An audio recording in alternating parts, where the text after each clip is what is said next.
Praise the Lord. We welcome you all in the name of our Lord and Savior Jesus Christ. On His holy and beautiful day, let us thank God for His grace and the mercies that are never ending.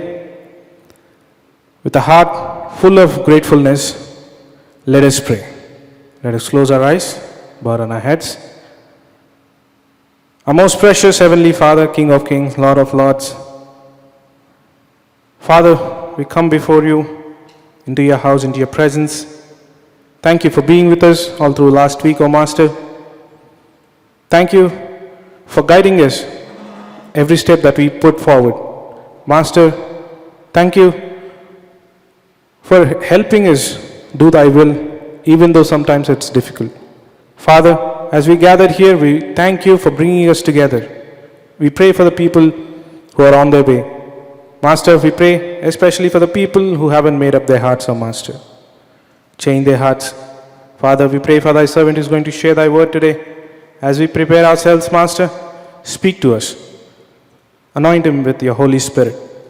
Master, we pray for the ushers, the volunteers, the multimedia team, the choirs, the instruments, the equipment. Father, we also pray for our minds, body, and souls. Father, we commit everything into your mighty hand. Let everything that is being done here be done for your glory.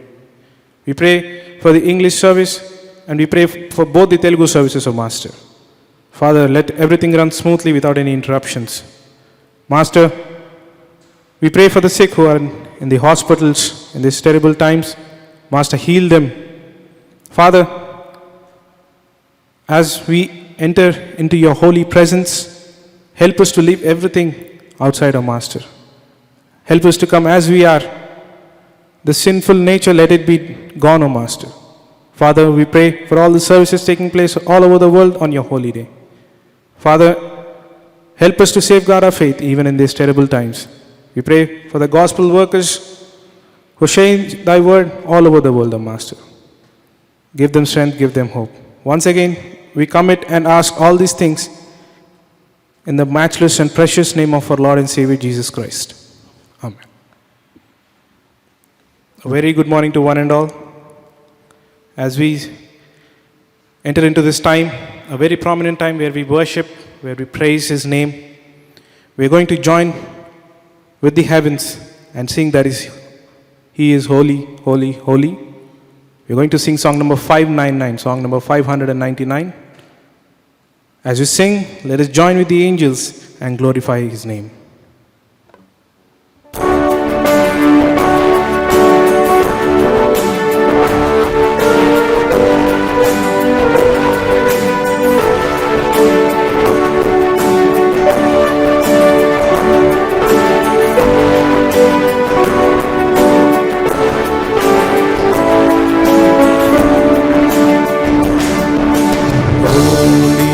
Holy, holy, holy.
There is none beside thee, perfect in power, love and purity.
Let us all stand up as we sing the next song, where we sing about His love. Even though He is the King of Kings and Lord of Lords, for us He came to this earth just to be laid on the cross, trampled like a rose, losing all its beauty. As we sing this song, above all powers, let us thank God that He did not think twice before making that sacrifice. Song number 674. Song number 674.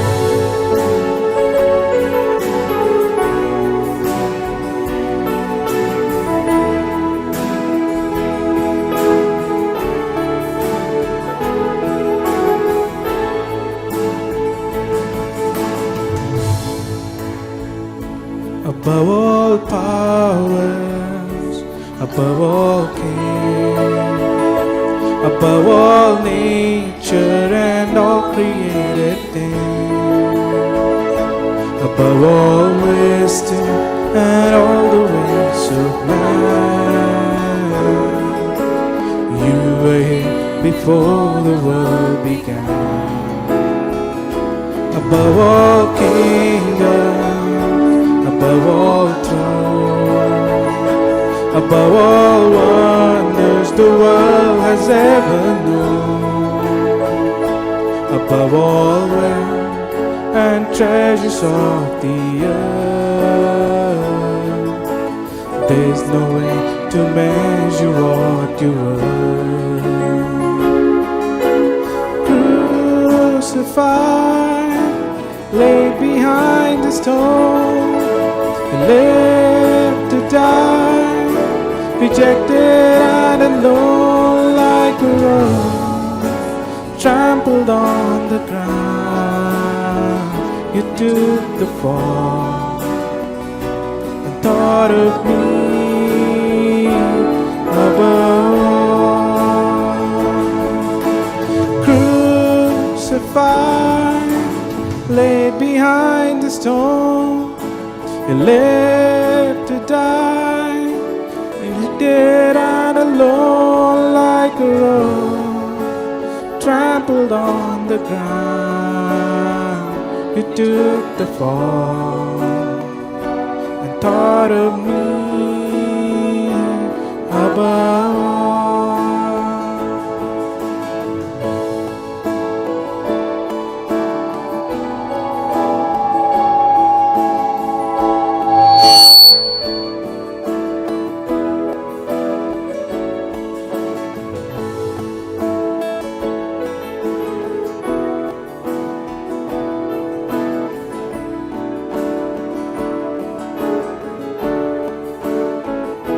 above all. Above all powers, above all king, above all nature and all created things, above all wisdom and all the ways of man. You were here before the world began. Above all kingdoms, above all thrones, above all wonders the world has ever known, above all wealth and treasures of the earth, there's no way to measure what you were. Crucified, lay behind the stone, He lived to die, rejected and alone, like a rose trampled on the ground. He took the fall and thought of me above all. Crucified, laid behind the stone, He lived to die, rejected and alone, like a rose trampled on the ground. You took the fall and thought of me above all, like a rose trampled on the ground. You took the fall and thought of me above all.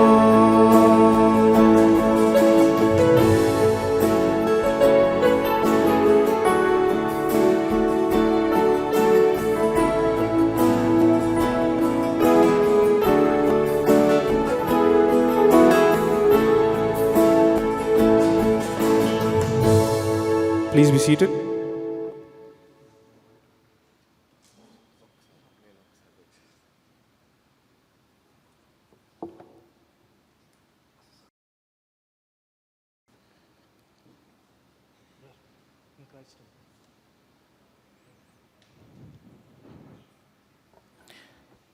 As we go through life, in every stage, we look for hope.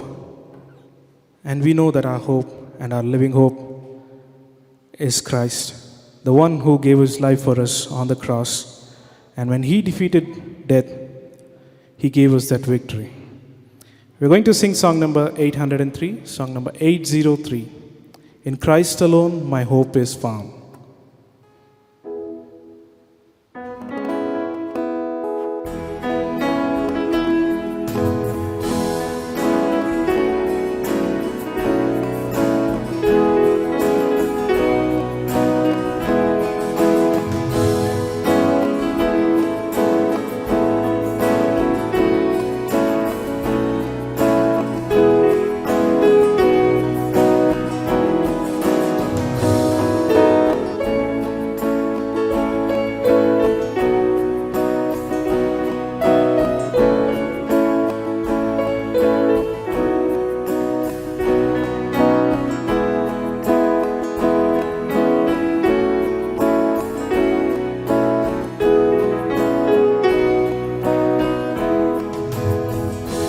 Christ alone, my hope is found. He is my light, my strength, my song. This cornerstone, this solid ground, firm through the faces dark and storm. What heights of love, what depths of peace, when fears are still, when striving cease, my comforter, my all in all. In the love of Christ I stand.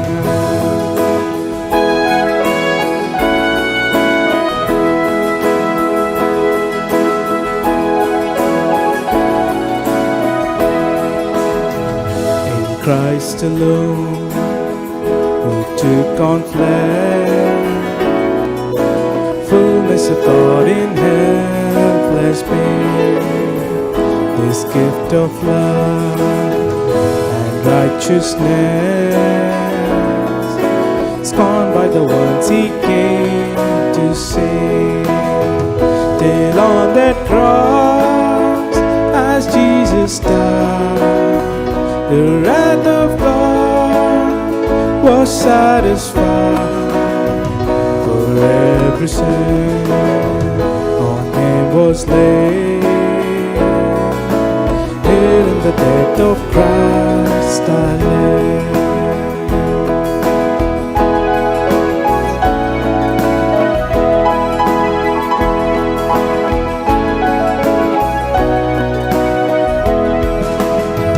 There in the ground his body lay, light of the world by darkness laid. Then bursting forth in glorious day, up from the grave he rose again. And as he stands in victory, since curse has lost its grip on me, for I am his and he is mine, bought with the precious blood of Christ.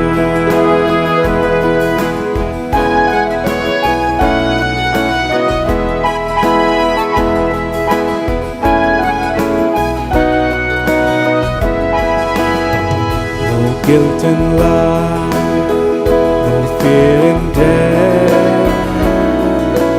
This is the power of Christ in me. From life's first cry to final breath, Jesus commands my destiny. No part of hell, no scheme of man could ever pluck me from his hand. Till he returns and calls me home, here in the power of Christ I stand. Till he returns and calls me home, here in the power of Christ I stand.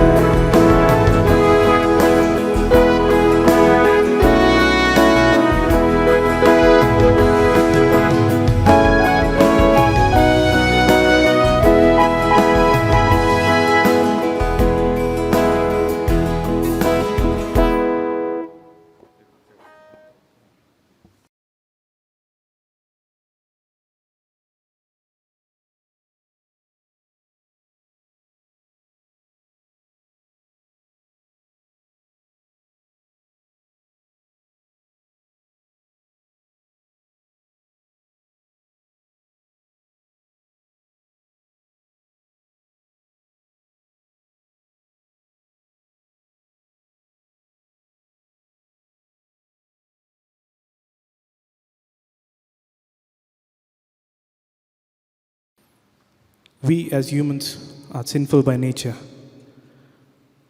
Yet, when we reach the fountain where our sins are cleaned, it's the blood of Christ he shed on the cross that each and every one who believes in him will be washed clean. As we sing this song, What Can Wash Away My Sin? Let us thank God for the blood that he has shed on the cross that our sins might be forgiven. Song number 673.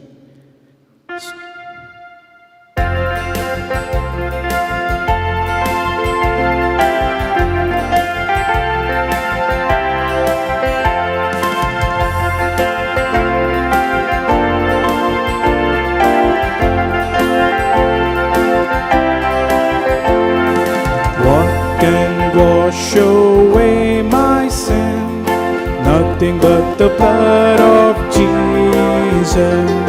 What can make me whole again? Nothing but the blood of Jesus. precious is the flow that makes me white as snow.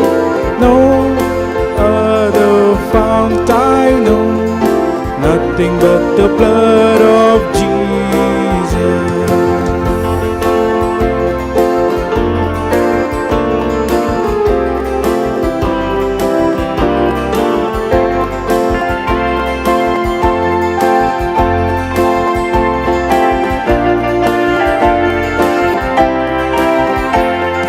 For my part in this I see nothing but the blood of Jesus. For my cleansing this my plea, nothing but the blood of Jesus. Oh, precious is the flow that makes me white as snow. No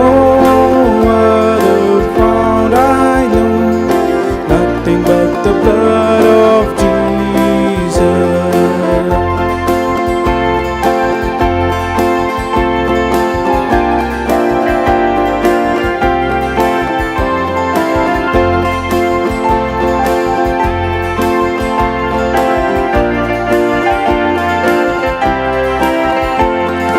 Nothing can for sin atone, nothing but the blood of Jesus.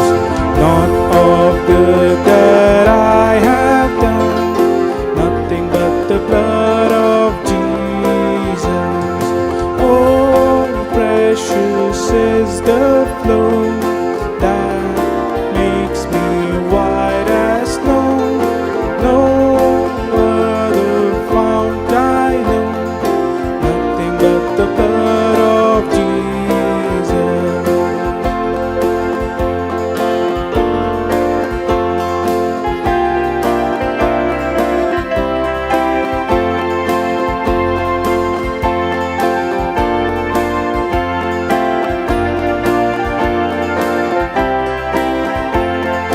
This is all my hope and peace, nothing but the blood of Jesus.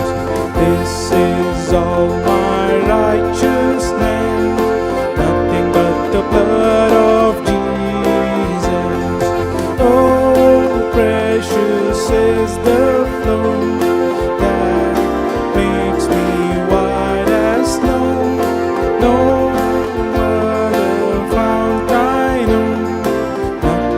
the blood of Jesus.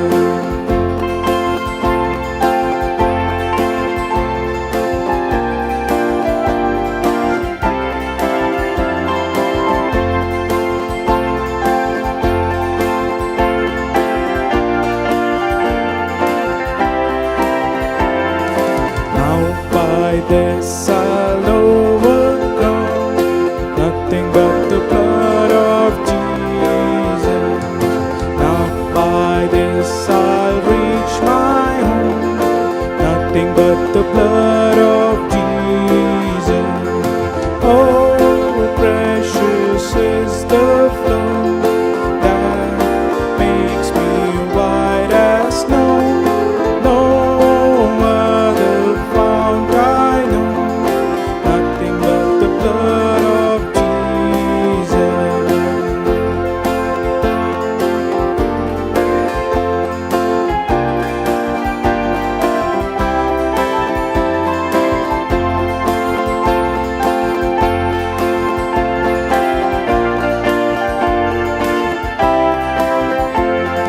Glory, glory, this I sing, nothing but the blood of Jesus. All my praise for this I bring, nothing but the blood of Jesus. Oh, precious is the flow that makes me white as snow. No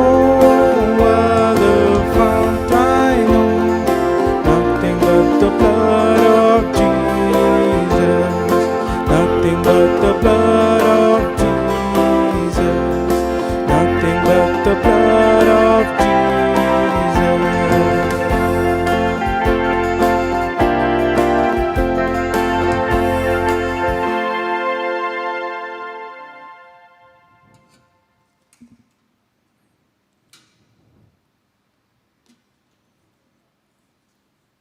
This praise and this worship that we do reaches directly to His throne. And as we meditate upon Him, we are going to worship Him with all that we have got, not with our worldly possessions, not with anything that we possess of the world, but by Spirit. As we sing this song, Leave Me Astounded, let us glorify God and His name.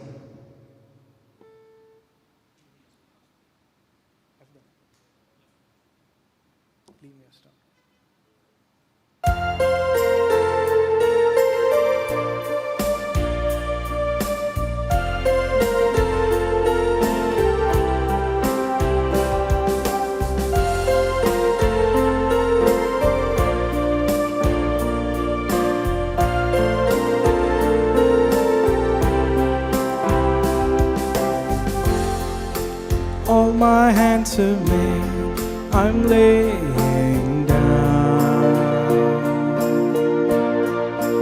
All that I hold dear, my many crowns. I've tasted and seen of your great love. You satisfy me. Satisfy me, Spirit come, open up heaven's door. We're waiting with worship for more. You're the only love that satisfies me.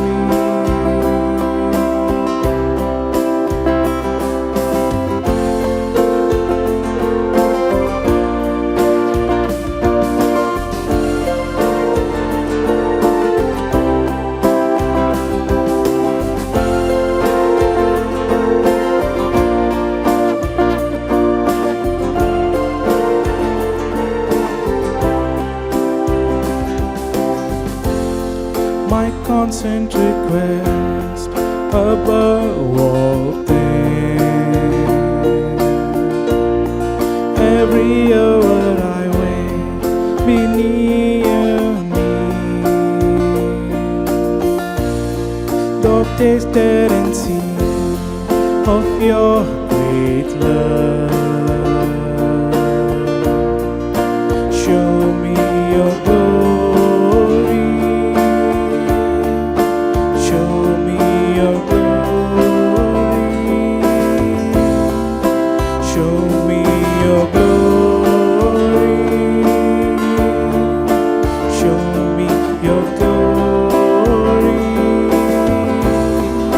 Spirit come, open up heaven's door. We're waiting with worship for more. You're the only love that satisfies me. Lord, we run into your loving arms. We're safe and secure in your love. You're the only love that satisfies me. Leave me astounded, leave me amazed. Show us your glory, heaven and earth. We're waiting with worship, we're waiting with praise for the almighty presence of God to reign. Leave me astounded, leave me amazed. Show us your glory, heaven and earth. We're waiting with worship, we're waiting with praise for the almighty presence of God to reign. Spirit fall, open up heaven's door. We're waiting with worship for more. You're the only love that satisfies me.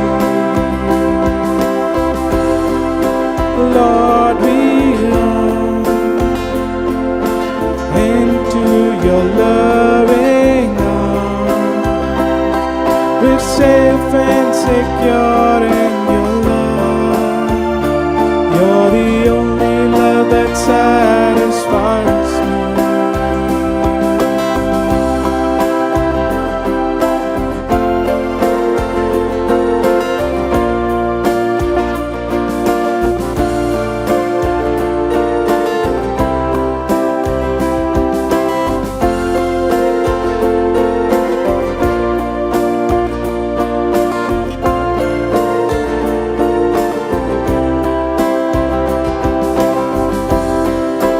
Leave me astounded, leave me amazed. Show us your glory, let heaven invade. We're waiting with worship, we're waiting with praise, for the almighty presence of God to invade. Leave me astounded, leave me amazed. Show us your glory.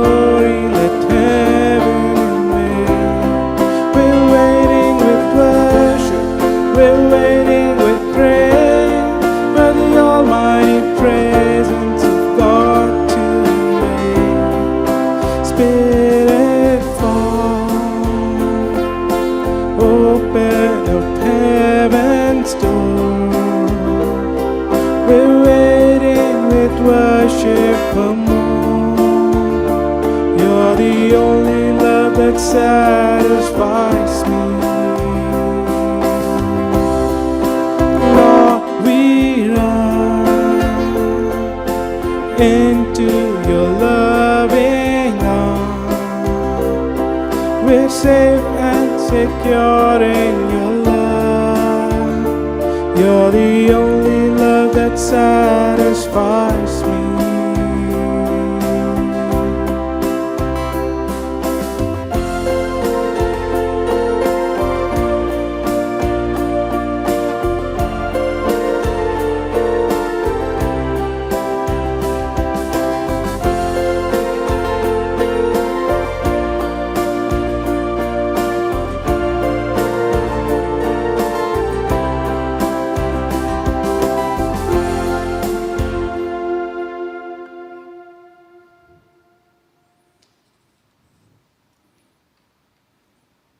Hopefully, I didn't put anyone to sleep as I sang this song.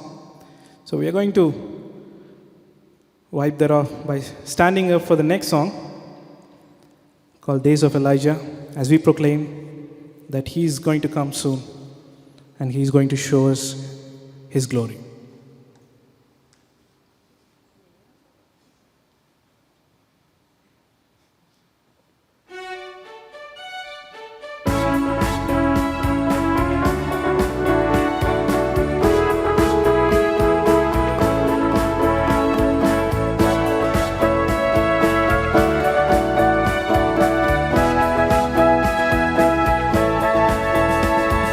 These are the days of Elijah, declaring the word of the Lord.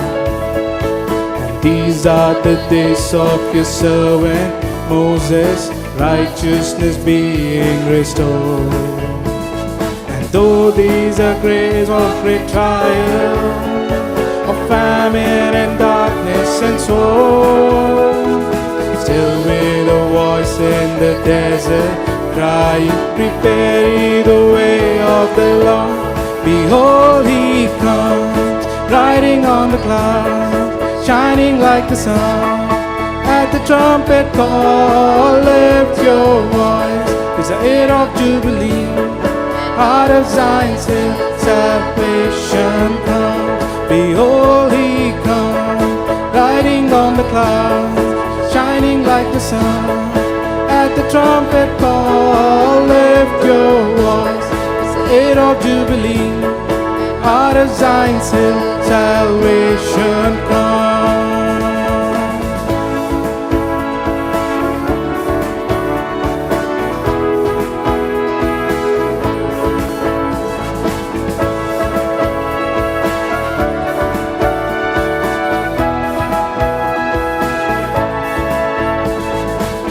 These are the days of Ezekiel, the dry bones becoming as flesh. And these are the days of his servant David, rebuilding the temple of praise. And though these are days of the harvest, the fields are as wide in the world.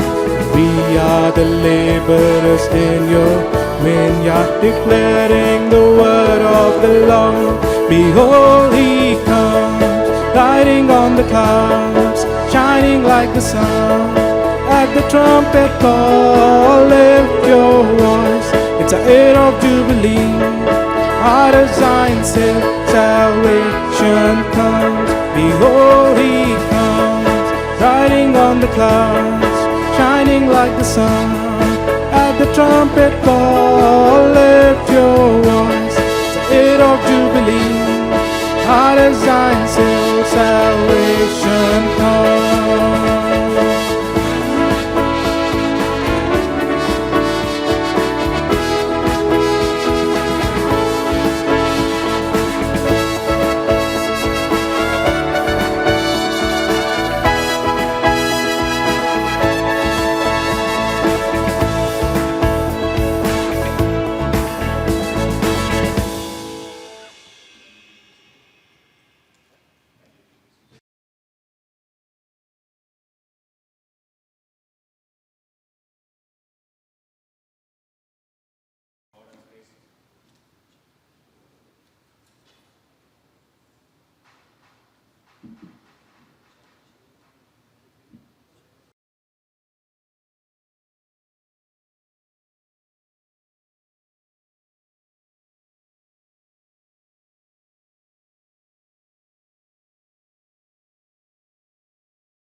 Chapter 14, reading all together, verse 13.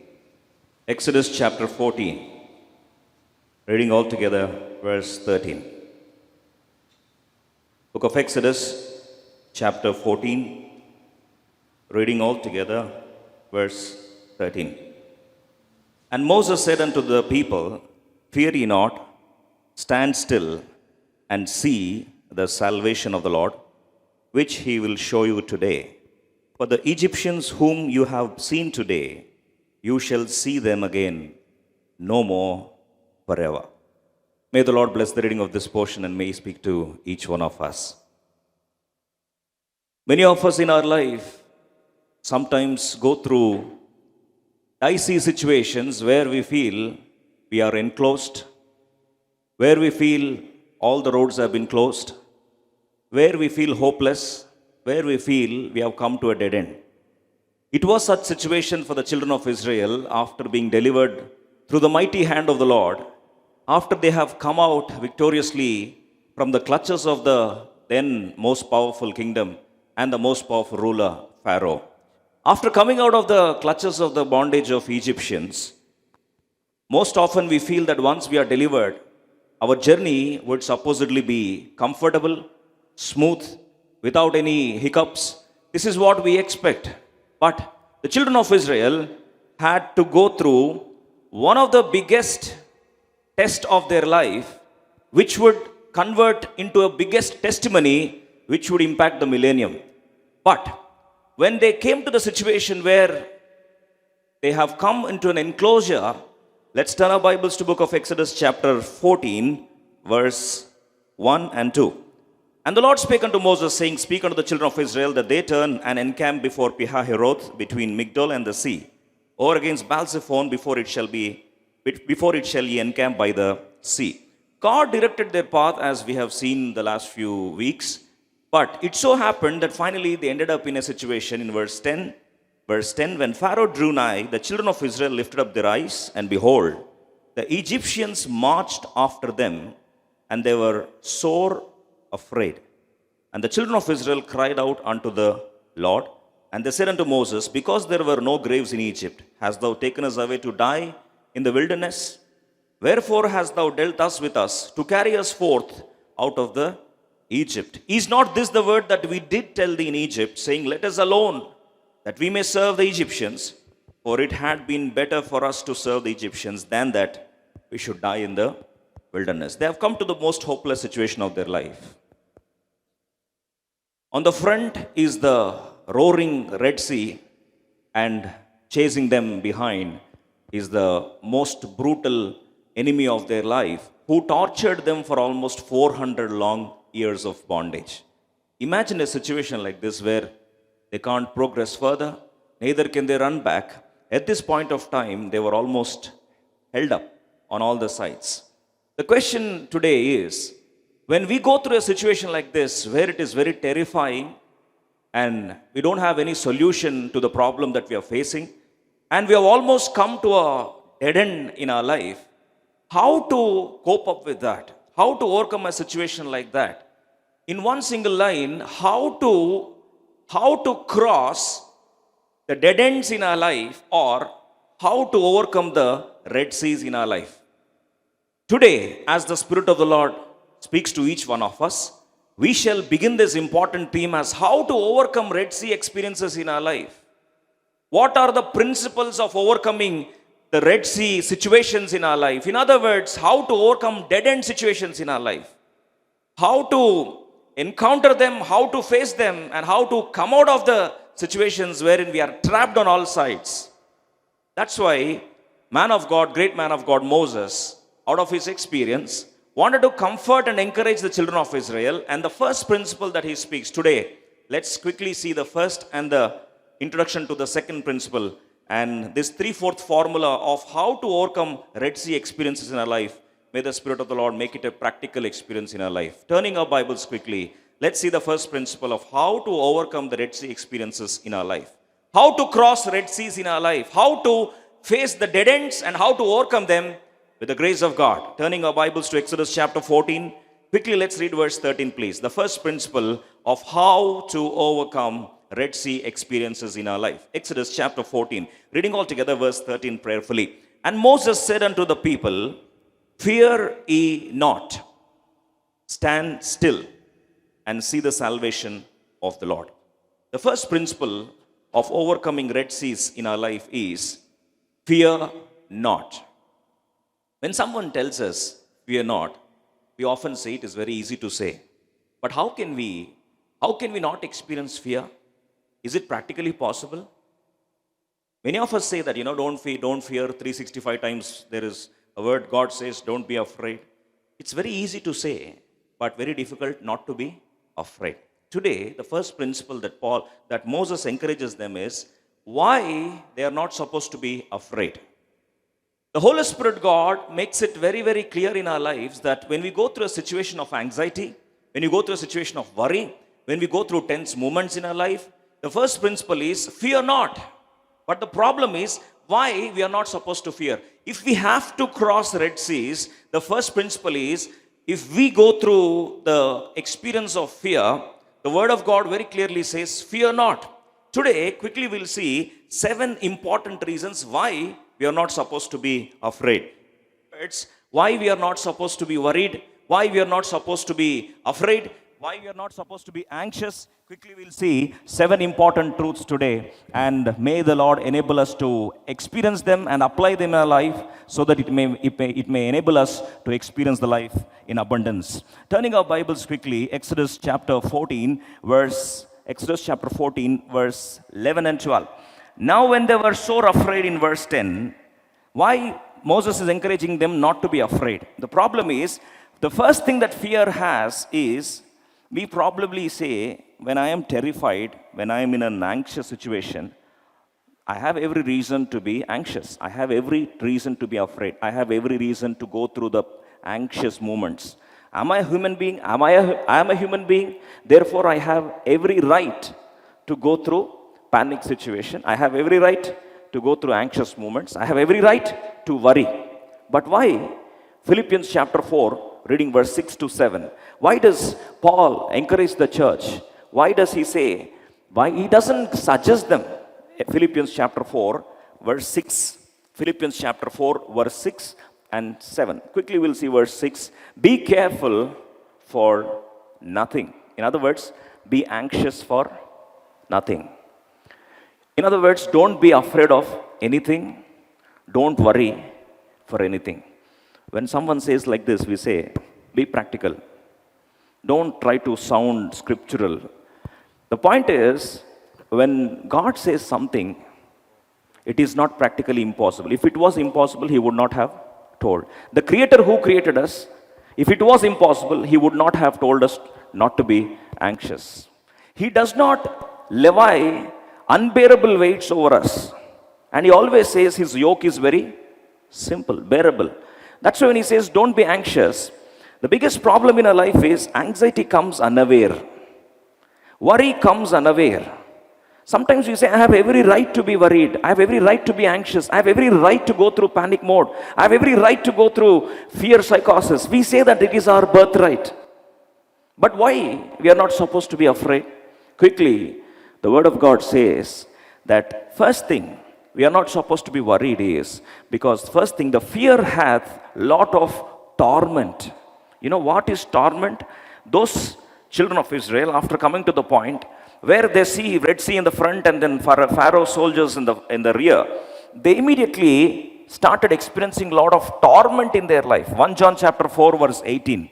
Quickly we'll see 1 John chapter 4 verse 18. Fear hath torment. Bible says it very clearly. There is no fear in love, but perfect love casteth out fear, because fear hath torment. You know, you go through torturous experiences. You go through a situation where you experience pain for no reason. That's why fear has a lot of torment. Secondly, by going through fear, by experiencing fear or by worrying, it does not change the situation at all. In fact, Matthew chapter 6 verse 27 says that fear can't change anything. When there is no profit at all, when there is no use at all, why should we be afraid? When we say that I want to be worried, I want to go through these anxious moments, it's okay, I have to go through it. You know, why are you supposed to go through it? Bible says it very clearly. Which of you by taking thought, by worrying, can add 1 cubit unto your stature? By fearing, by going through worry, it will not even add a single cubit to your stature. In other words, it doesn't fetch you anything. Sometimes you say, it's good that I should go through this. God planned, therefore I'll go through these anxious moments. Let me tell you, when you go through an anxious moment, you might have felt that God planned that you should go through it, but God wanted you to overcome it. Therefore, He allowed that situation in our life. That's why fear does not change anything. It doesn't even add a cubit. But more so, what does it do? We'll quickly see contrast 2 verses. Thirdly, fear will incapacitate you. In other words, fear paralyzes you. Fear will not let you cross Red Sea. The biggest problem is fear or worry or anxiety will not let you cross Red Sea, even if God does a wonder. You know why? Let's see quickly 2 contrasting verses in the same passage. Exodus chapter 14. Let's read all together. Exodus chapter 14 verse 13. And Moses said unto the people, now in verse 10 we see that they were sore afraid. In verse 13 God says, fear ye not, stand still and see the salvation of the Lord. Now, when they are going through these panic moments, Moses himself, now he says, come on children of Israel, fear not, he says. Now he understood that because of this fear, he says, stand still. In other words, stand still means be where you are. Is that the solution? Now they were supposed to cross Red Sea. When they are supposed to cross Red Sea, see, Moses himself being misled, he says, just stand still. Then what are we supposed to do? He says in verse 14, in verse 14, Lord shall fight for you, you shall hold your peace. Fine, holding your peace is fine. But he says, stand still, you just stay where you are. Now, when the entire system has been stuck, not to go anywhere, on the rear is Pharaoh's army, and in the front is the Red Sea. Now, leader and the system, entire system, got so succumbed to this anxiety that they say, stand still. They're not able to progress further. It paralyzed them. Sometimes we say, no, I can't do anything now. I'm in a panic mode. I can't do anything. Let me take a break. You know what does God say? Because of fear, they are not able to move forward. But God says exactly opposite. Now in verse 15, now Moses has gone to the Lord, is crying there, top of his voice, Lord, what happened? Lord, what is this? I told them to stand still. I told them to wait. God says, did I say you? Did I tell you to command them to wait? Now you see in verse 15, let's read all together, beautiful passage. And the Lord said unto Moses, why are you crying unto me? Speak unto the children of Israel that they go forward. Very simply, fear has paralyzed them. If in fact Moses misunderstood and said, you just stand still. But God says, why are you crying, Moses? Did I ask you to command them to stand still? Because in fear, the entire system gets stuck. Fear paralyzes you, it incapacitates you. Fourthly, fear will blind you from the solution giver. Many times when we go through fear mode, we forget the problem solver, or in other words, problem fixer. Who fixes the problem? We forget him. We are not able to see him. The problem is, many times when you go through fear, the children of the disciples, when they were going through storm, it was in the midnight. Suddenly Jesus Christ is walking on the sea. Looking at him, what did they perceive him? They perceived him as ghost, devil. This is what happens when you're afraid. When the solution is standing before you, when God is standing before you to give you the solution, you misjudge him, you misperceive him. In other words, you see the solution, the problem giver, the solution giver as the problem. What a misery is it? Not only that, we see Mary Magdalena was almost panicked, isn't it? She came in the midnight, almost early hours to embalm the body of the Lord Jesus Christ through spices. And after coming to the spot, looking at Lord Jesus Christ, she who knew Lord Jesus Christ so much, who had accompanied Jesus Christ so much, now what did she perceive? She perceived him as gardener.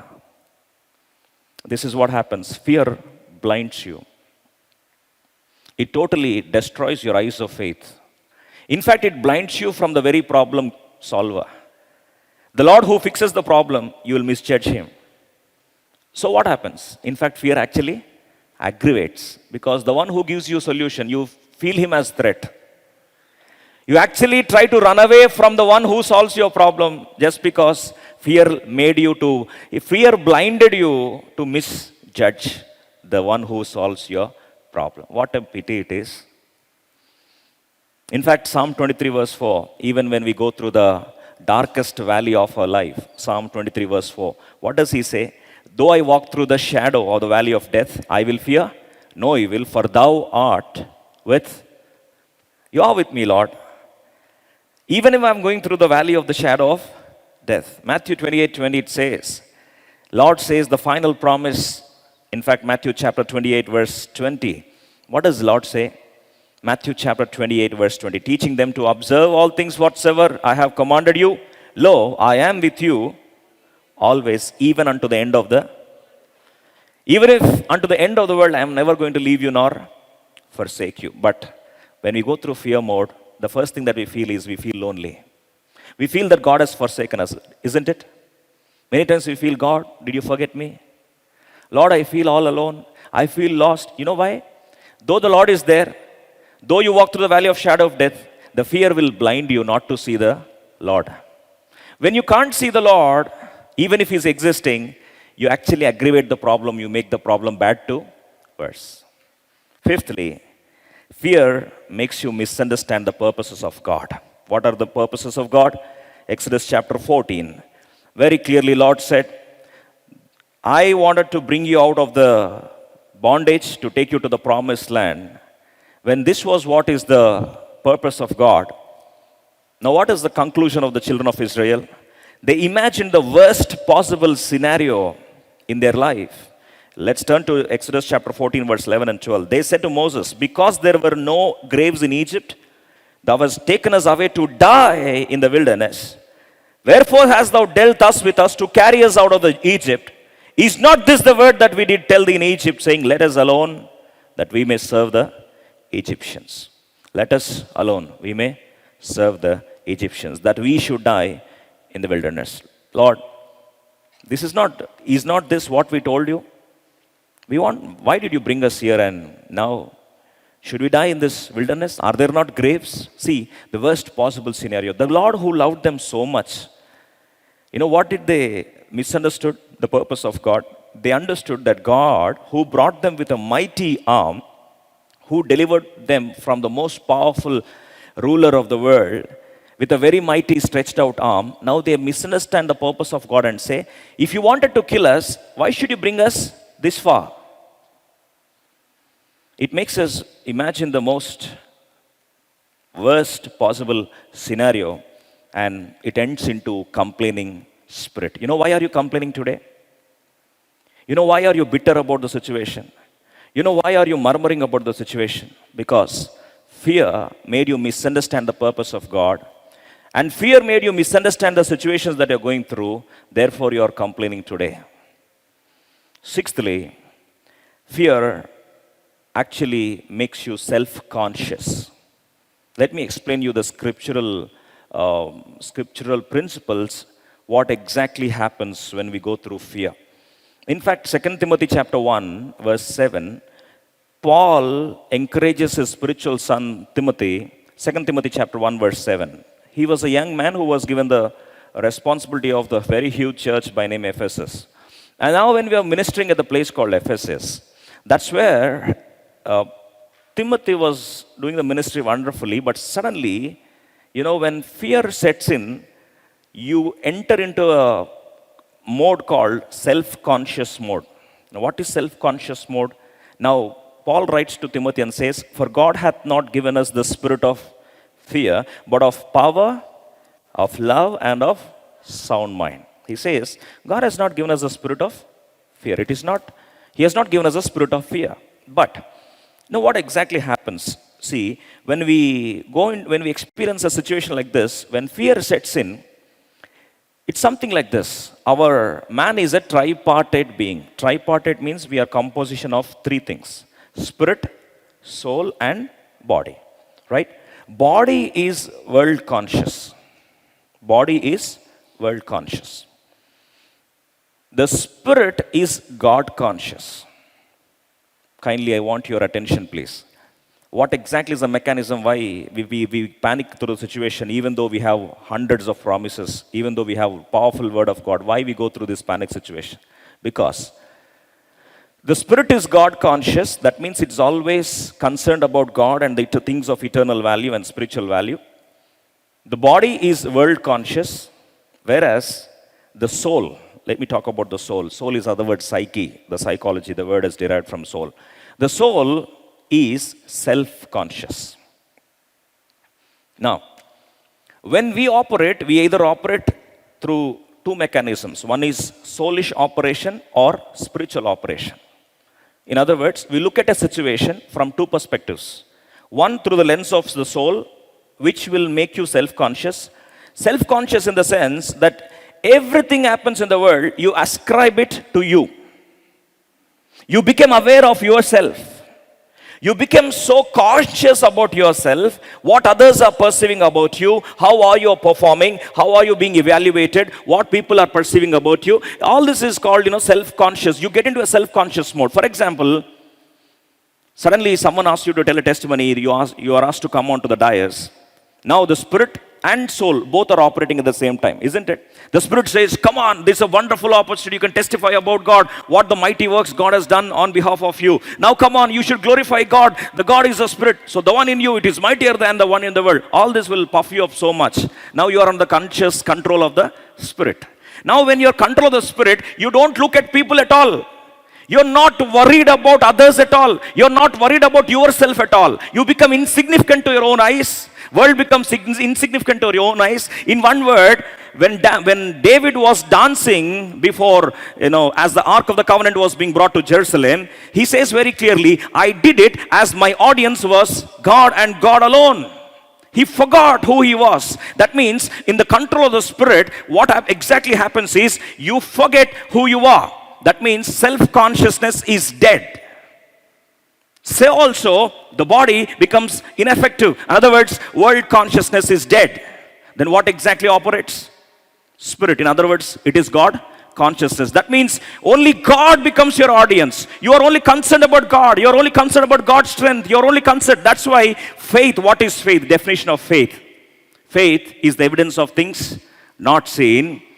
The things which you can't see, faith is evidence of the things. In other words, the evaluation that you do through sight is totally nullified, and the evaluation through faith looks at God and the mighty magnanimous work through the lens of God.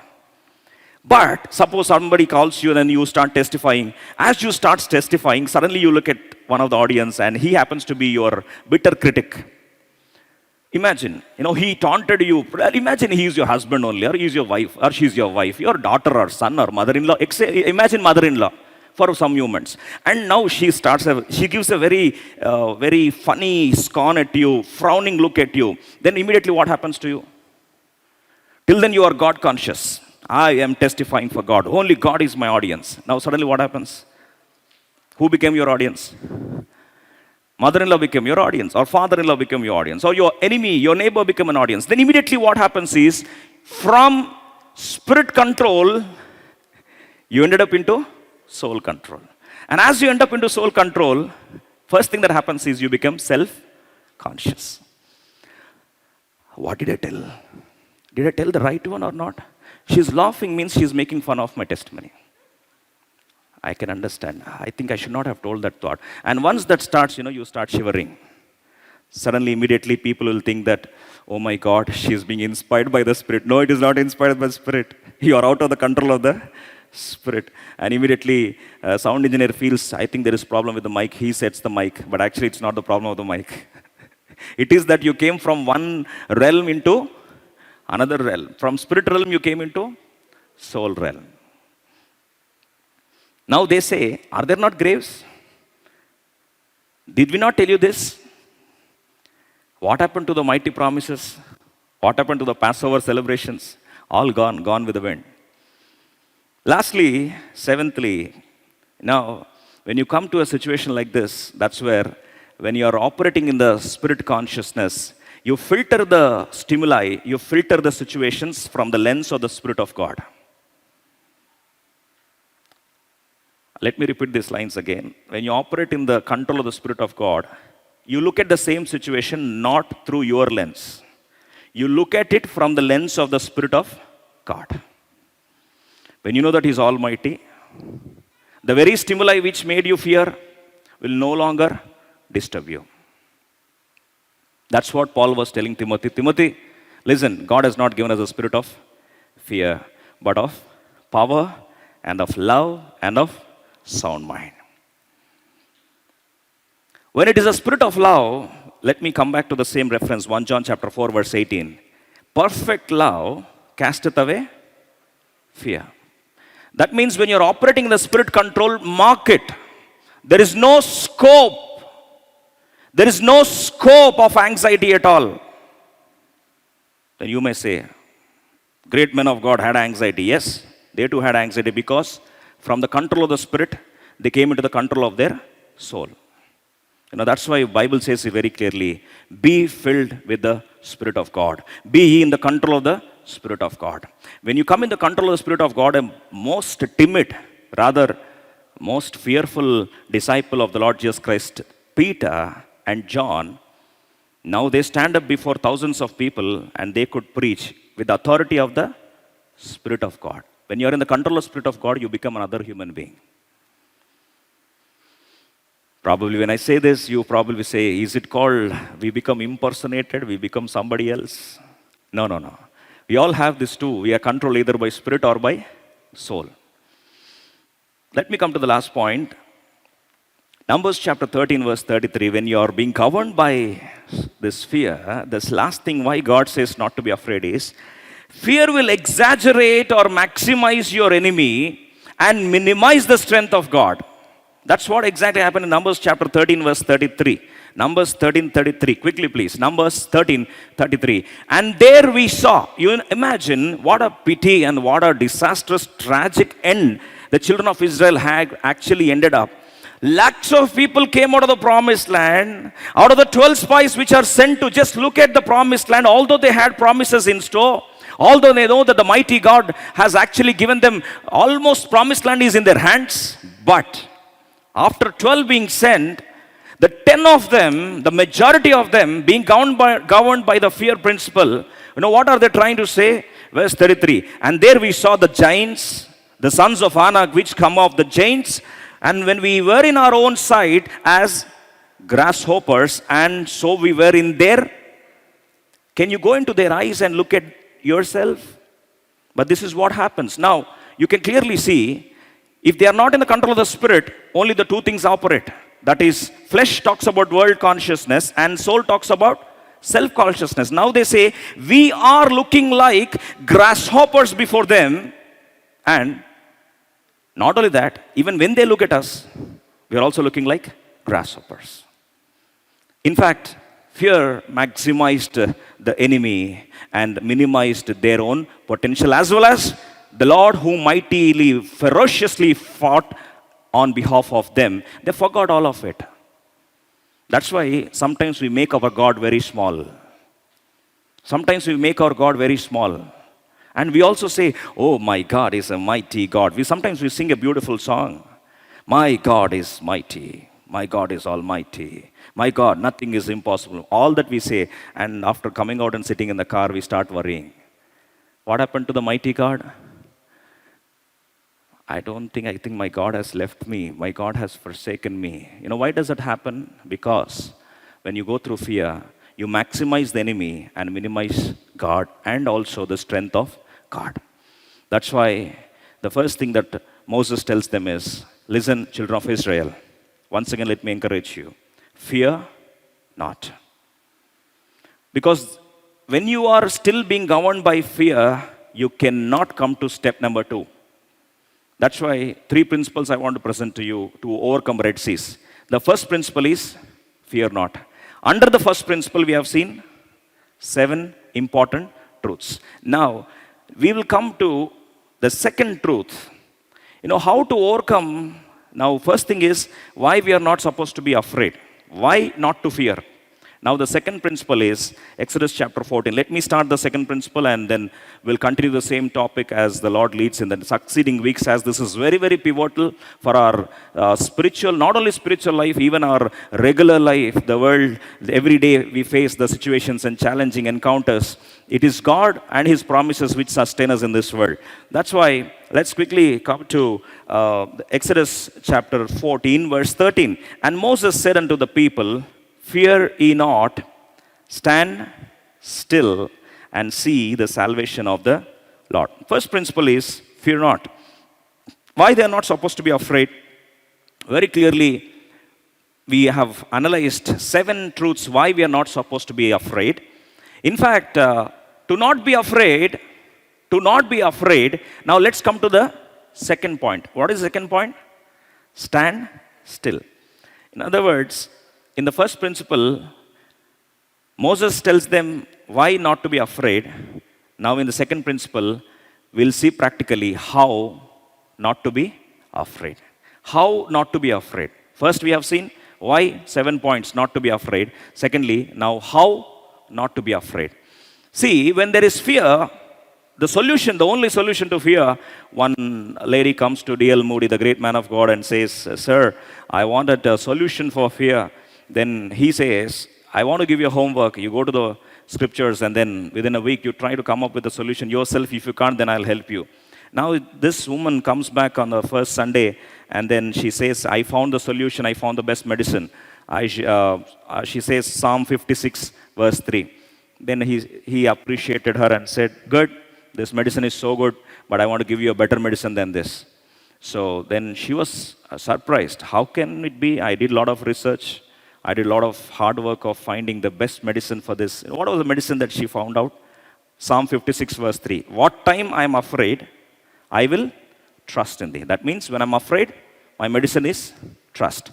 So trust is the antidote for fear. That's what she says. Now, D.L. Moody says, I'll give you a better medicine. Probably you can take the prescription. Isaiah chapter 12, book of Isaiah chapter 12 verse 2. Now he suggests her, saying that this is even a better medicine than that. Now this woman got very excited. She said, what is that? It says, I will trust and not be afraid. She laughs at him and says, this is the reason why we asked you to be educated. Because D.L. Moody was not educated actually.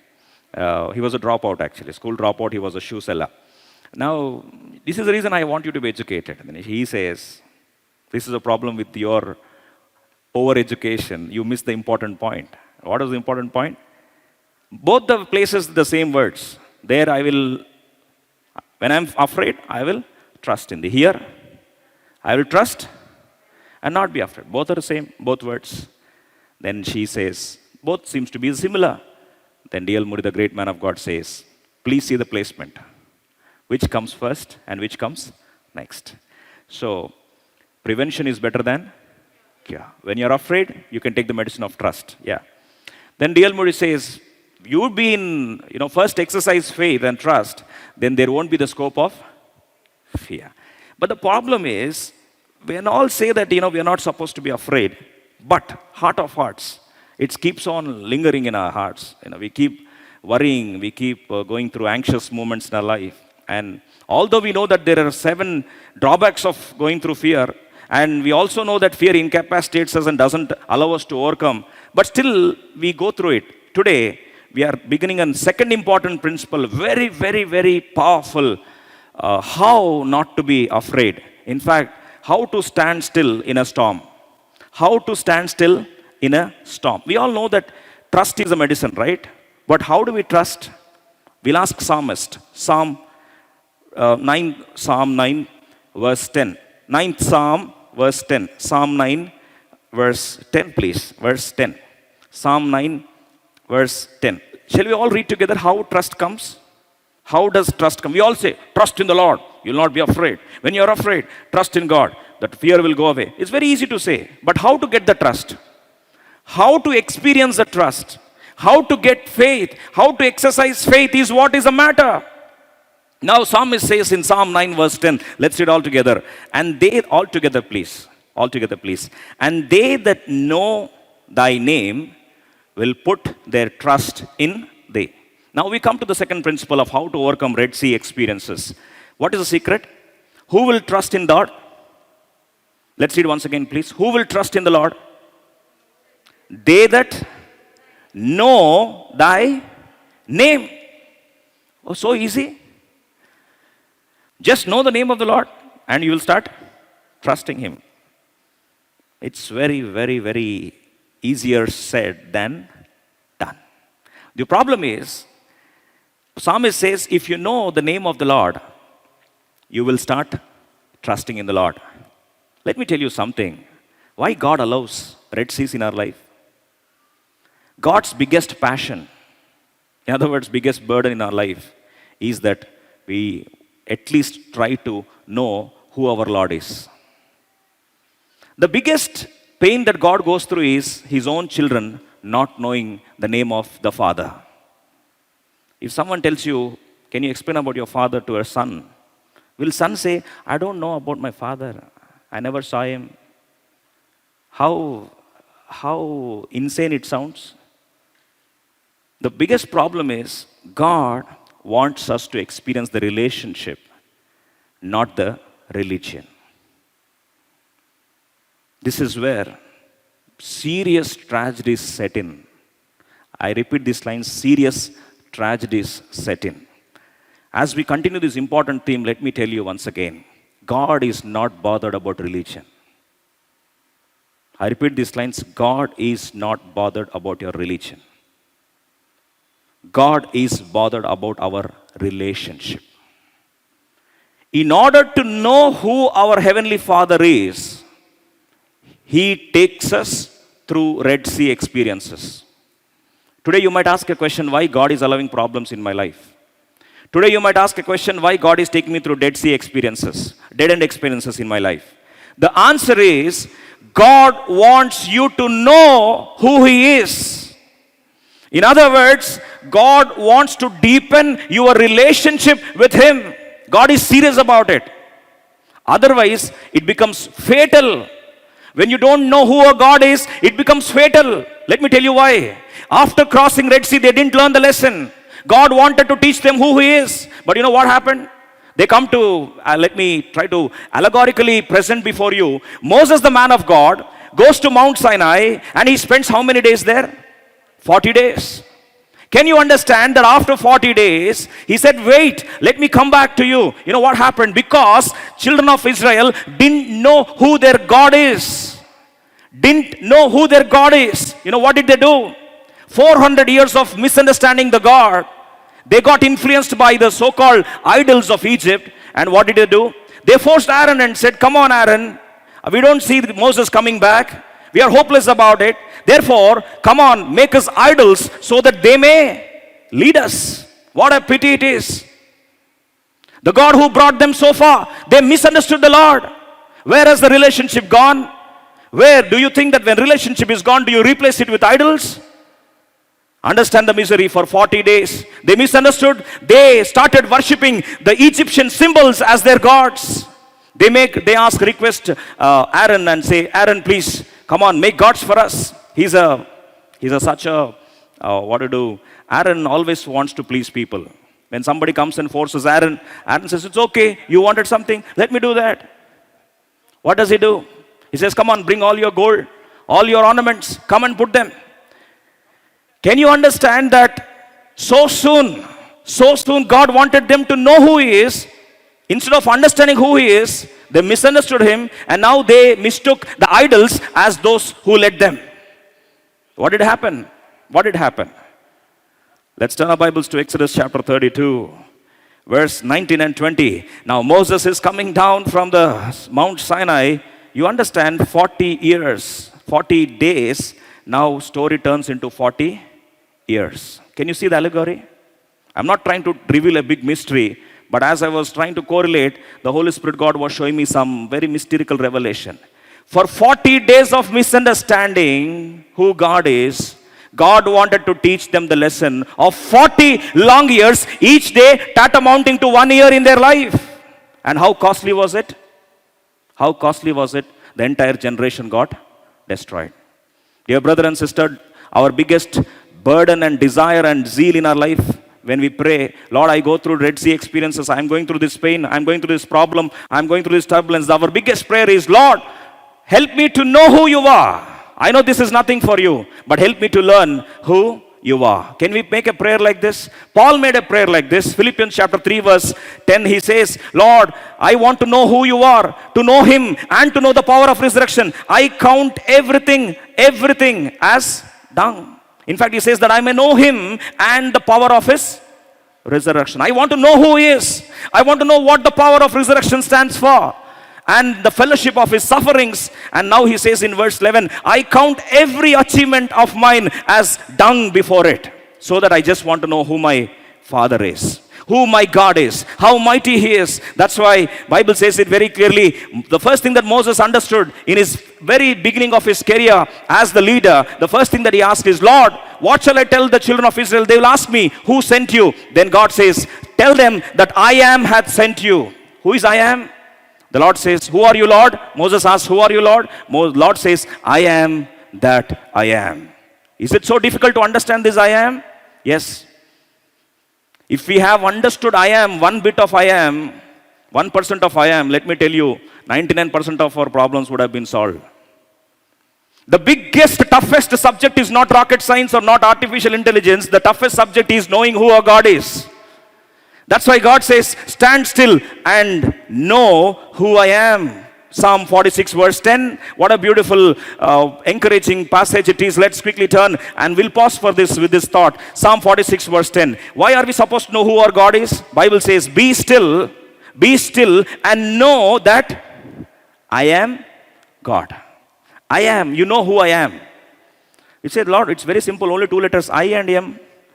But understanding those two letters will take the entire life. Even you can't even finish one dot of those two letters. And today the second important principle is, if you have to stand still and see the glory of God, if you have to come out of fear psychosis, the first thing that God teaches us is, know the name of the Lord, then you can trust the Lord. Children didn't understand. Children of Israel didn't understand. Now they say, come on, please make us idols. As the idols have been brought, now they started worshipping. They became naked. And they're saying, now, oh idols, you are the one who brought us. What a misery it is that 40 days made them forget who their God is. One problem makes you forget who your God is. One turbulence makes you misunderstand God. One small situation where He wants to reveal Himself to you, you start misjudging God, you start misunderstanding God, you enter into a panic situation, and entire situation is lost out of control. Just 40 days. Then God says, you didn't understand who I am. I took you through the Red Sea experiences. I told you, stand still and see who I am. I told you, stand still and see the salvation of God. You never understood what the message is. Let me make you learn the same lesson. Another 40 long years. One day, tantamounting to 1 year wasted. This is why spiritual lives have been dusted and wasted in our lives. You know who your God is. When you go through some dicey situation in your life, when you go through a problematic situation in life, when all doors seems to be closed, the first thing you need to pause and pray is, Lord, don't remove this, but let me know who you are. Lord, teach me who you are. Lord, let me learn who you are. Today I'm not able to know your name. Somebody most close to you, you begot your son, you begot your daughter, you married your husband and your wife, and suddenly they say, I forgot your name. How will it sound? How will it sound? Your son comes and says, Mama, I don't remember who you are. You'll say, you will slap him. Don't you do that? You forgot. I carried you for 9 months. How dare you say that you forgot me?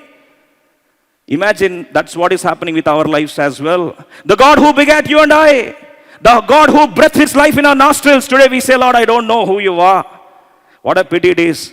And that amounted to almost wasting of 40 long years. My heart is burdened and pained as I was meditating and asking the Lord, Lord, speak to me why you want this message to be conveyed to. And the reason is, now Moses got so ferocious when the very fact that God is allowing problems in their life, they don't understand the message. And Moses got so furious. You know, what did he do?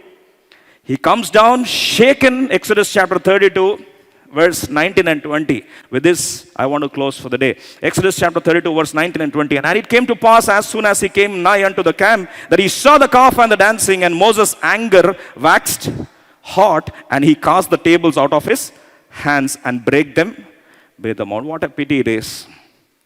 40 days, God gave them the law, Torah, the 5. God gave the commandment. And now, 40 days of misunderstanding. The commandment, the law would have guided them, isn't it? That was actually paving a way for them. But their misunderstanding made the law to be broken. And now it so happened that verse 20, his anger got so waxed hot. Verse 20, he took the calf which they had made. You see, Moses is not when Moses gets angry, he doesn't even care the age. In fact, who is elder? Moses is elder or Aaron is elder? Aaron is 3 years elder to Moses. In fact, but when Moses, anointed man of God, when he had totally felt that people didn't understand who their God is, he becomes so ferocious. You know, what did he do? Generally, when someone curses, Moses' cursing level is next level. You know, what does he do? He says, took the calf, which they made, burnt it in fire. Again, he made it from solid to liquid. And what he did, ground it into powder. From there, liquid again to powder. And strawed it upon the water and made the children of Israel drink of it. Sometimes we feel that, a man of God should not be angry, isn't it? But he's so spicy, hot anger is so much that, he started doing all this and made, you drink this water. And now everybody's drinking now. Aaron is so shivering. He don't know what curses will Moses ultimately throw on them. And now Aaron is so disturbed and started shivering. What does he say? Verse 21 and 23. He comes to Moses. He wants to pacify Moses. He says, my Lord, my Lord. He forgot that he is 3 years younger. But still, he wanted to pacify some. He's a very smart man. Who? Aaron is very smart. If you ask me, Aaron is smarter than Moses. He knows how to manage people. He knows how to manage people who are very angry. Suppose somebody is so angry, you tell Moses, Moses, if you ask, he'll say, if they are angry, I'll be double angry, he says. But if you ask Aaron, Aaron says, you know what, if they're angry, go and say, oh my Lord. Even if they're young, it's okay, fine. Now see, he says in Exodus chapter 32, verse 21 and 23. What does Aaron do? And Moses said unto Aaron, what did this people unto thee, that thou hast brought so great a sin upon them? Verse 22. And Aaron said, let not the anger of my Lord wax hot. Thou knowest the people, that they are set on mischief. See, throw the blame game immediately. You know that they are always for mischief only. And verse 23, 32-23, lead all together. They said unto Moses, they said unto me, make us gods. You see verse 22, come to verse 22. And Aaron said, let not the anger of my Lord, your honor. Let not your anger wax cold. Now why I'm saying this is, because he's scared. He made them drink the water. And with that anger, he might curse anything, and anything may happen to Aaron. And Aaron said, Lord, my Lord, please cool down. Let not the anger be waxed. I see, you know these people, they're always for mischief only. Why I'm saying this is, keeping the pun aside, what pains me, what pains all of us, when you fail to understand who your God is, you can never trust God. That's why the costliest experience that God always eagerly expects all of us is, I want you to know who I am. That's why Bible says it very clearly, stand still, be still, and know that I am God. There are 5 beautiful truths about this I am God. How to know Him. Yes, we'll begin this journey. In the coming weeks, we'll see how to know Him, who He is. And that's why relationship is what God is bothered, not the religion. God is bothered that we should know Him. That's it. And that's why He is allowing every situation in your life. His only pain and passion is He created you and I. He wants us to know who He is. Let's not misunderstand God and His purposes. Let's try to pray and say, Lord, I want you to teach me who you are. I want to know thee, Lord. That's what Paul prayed. That's what Daniel said. They that know their God shall be strong and do exploits. Can we make a prayer today? Let's close our eyes. Let's take part in the Lord's table. Shall we pray? Lord, I want to know you, Lord. I want to know you, Lord, to the situation that I'm going through. Lord, I want to know through the panic mode that I'm going through. I want to know who you are as I am being perturbed on all sides with the pressure, unbearable worries and anxieties, absolutely wrecking my life. I want to know who you are. I want to know thy power. I want to know thy name. I want to know you. I want to come into the relationship with you, Lord. I don't want to stand in the religious grounds, but I want to stand in the relationship with you, Lord. Can you make this prayer today, dear brother and sister? That will empower you. That will make you stand storm. Even against storm, you can be calm in your life. And that's what encourages you. As you go through the life's problem, whatever be the situation, can you make a prayer and say, Lord, I want to know you, Lord. I want to know my Father. I want to know my Creator. I want to know this I am God in my life. Oh, many times I misjudge you, Lord. So many times I have misjudged the idols to be my gods. I made idols to be my gods. And this is the reason why the anger has been waxed hot against me. I don't want this wrath to come against me. The 40 days have amounted to 40 long years of learning experience. I don't want my days to be wasted. I don't want my precious life to be wasted. I want to know this subject as soon as possible, Lord. Can you please teach me of who you are? I want to come into covenant relationship with you. Can you make this prayer? Don't play with your lives, dear brother and sister. Every day is costly. If you learn the lesson quickly, God will not let you to be going through wastage of years. You will not be wandering around in the wilderness. I don't want any of us to wander in the wilderness. When we learn the lesson in this 40 days, let's not play with our lives of 40 years. May the Lord bless this word, and may He give us the courage and also conviction to stand firm as we go through the life's experience, to know who our Heavenly Father is. The I am God may become our own. Let's pray and take part in the Lord's table in a worthy manner. Wherever we are, let's close our eyes. Please don't see here and there. Don't loiter here and there. We are in the solemn presence of the Spirit of God. As we take part in the Lord's emblems of His body and His blood, may we solemnly examine ourselves if we have misunderstood God, we have murmured against God and complained against God and misjudged God. May we examine ourselves and take part in the Lord's table in a worthy manner. Loving, gracious Heavenly Father, thank you for speaking to us. Thank you for exhorting us. Thank you, Lord, for making us know where we are committing the mistake. Many times, Father, we mistook relationship with religion, and we are going through ritualistically and we forgot who you are. Therefore, Lord, we replaced the system, we replaced the Lord, idols, and we replaced our life with very mundane things, routine things in our life, which are of no value at all. And we misjudge the eternity. Father, please forgive us. Please forgive us. Help us to know who you are. When we know who you are, we can be, Lord, we can trust in thee. And when we trust in thee, there won't be fear at all in our life. Help us to experience a fearless life, a worryless life, a life without any anxiety. Hear our cry as we pray in the name of Lord and Savior Jesus Christ. Amen. When you had given thanks, he break it and said, take it, this is my body, which is broken for you. Do this in remembrance of me. After the same manner took the cup, when he supped, saying, this cup is a New Testament in my blood. This do ye as often as you drink it in remembrance of me. All those of us who have the experience of being born again, we request you to raise your hand. Who have examined themselves, we request you to raise your hand. Bread and the cup will be brought to you. Bread and the cup will be brought to you. All those of us who have examined ourselves, we request you to raise your hand. Bread and the cup will be brought to you. Take part in a worthy manner.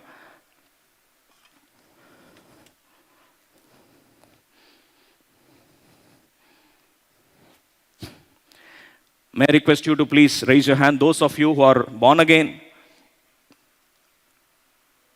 who are in the covenant relationship with the Father, I request you to raise your hand.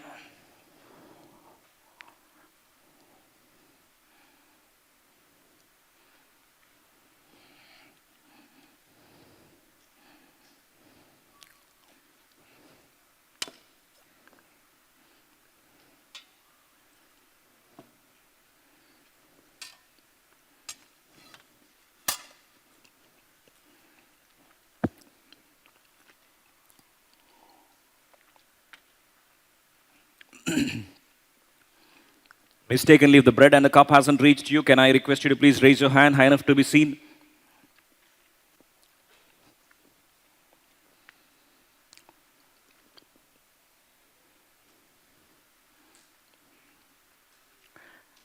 May I request the responsible brothers to please look at the front side as well.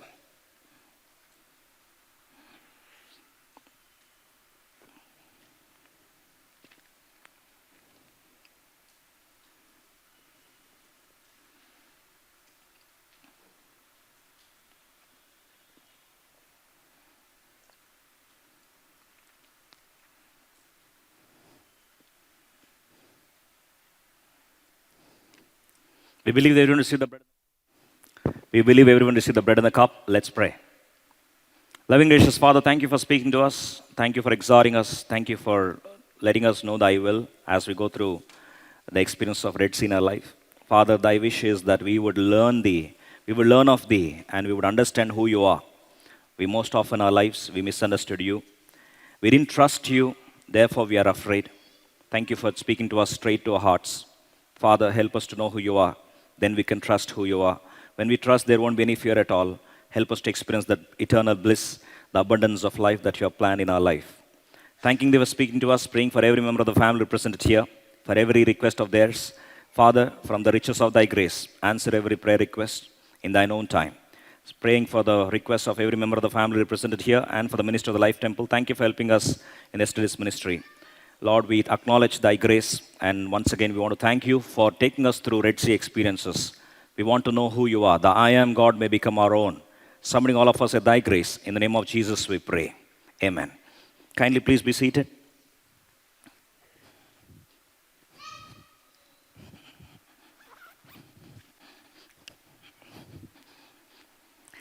We have very important announcements. Firstly, we want to thank you all for praying for the Life Temple Ministry. Yesterday, the Q&A session, many were blessed. We got hundreds of testimonies, and kindly request you to pray for all those who have decided. Yesterday, we have covered very important 3 fundamental practical questions yesterday in the Q&A. If you have missed it, you can go through. It is just in online. You can directly go through them. And once again, we welcome you all those who have come for the first time. Welcome you all to the Life Temple in the name of the Lord and Savior Jesus Christ. And if you're allowed to continue, you can take the temporary membership, which is the membership desk is backside of the hall.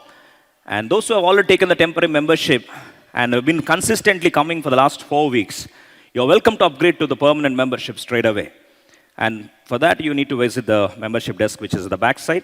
And another important announcement is that kindly we request you to please note that our official number is now, the IVR number is 90909042 and 52.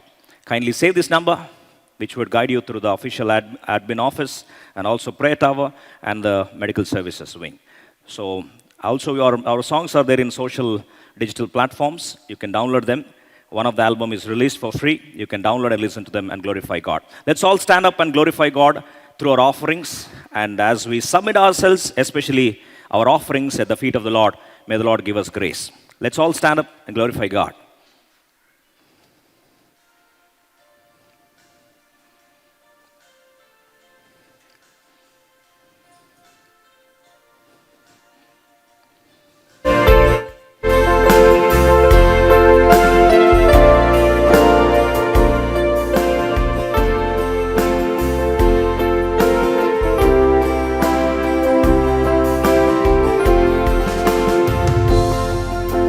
Amazing grace, how sweet the sound that saved a wretch like me. I once was lost, but now I'm found. Was blind, but now I see.